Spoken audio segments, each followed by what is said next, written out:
Talia bit her bottom lip. She looked around the inn, excitedly bouncing in her seat. The evening was late and the wooden table sparsely populated. It had been so long since she had been around people. She looked at her grim companion who had insisted on the darkened corner booth. The man who now served as her teacher didn't count. The scowl he had worn since agreeing to a meal at the remote inn offered little in the way of camaraderie.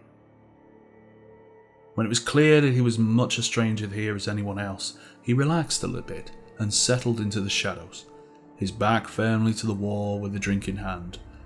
Now that he was no longer distracted, his concentration and watchful eye returned to her. "You must focus," he said. "You cannot hesitate." Talia studied the leaves swirling at the bottom of her cup. The lesson today had been a difficult one. It had not gone well. In the end, they had both been covered in dust and shattered rock. "Danger comes when your attention is divided," he said. "I could hurt someone," she said, eyeing the new rip in the mantle round the man's neck. Her own clothes had not fared well either. She looked down at her new overcoat and travelling skirt. The innkeeper's wife had taken pity on her and offered what she had on hand, cast-offs left by some previous patron. The long sleeves in the Ionian style would take some getting used to, but the rich fabric was sturdy and well woven. She had kept her simple tunic faded from so much wear, determined not to give up what last bit of home she had left. Nothing was broken that cannot be mended. Control comes through practice. You are capable of much more. Remember, you have improved. "But what if I fail?" she asked. The man's gaze drifted as he watched the far door to the inn push open. A pair of merchants came in, stamping off the dusty road. The innkeeper motioned to the open tables near Talia and the man. The first moved toward them, while the second waited for his drink. "Everyone fails," Talia's companion said. A small edge of frustration passed over the man's face, marring his otherwise restrained demeanour. "Failure is just a moment in time. You must keep moving, and it too will pass."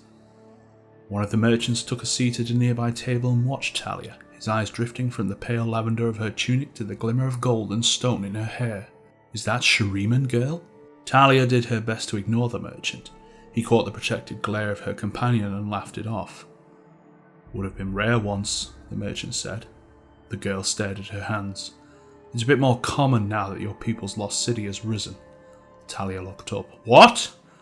"Word has it the rivers flowed backward too." The merchant waved a hand in the air, poking fun at mysteries of a far-off people he considered simple. "All because your bird god has returned from the grave." "Whatever he is, don't make any difference. It all threatens trade." The second merchant joined the first. "They say he aims to collect his people, misses his slaves and all that." "Good thing you're here and not there, girl," the first merchant added.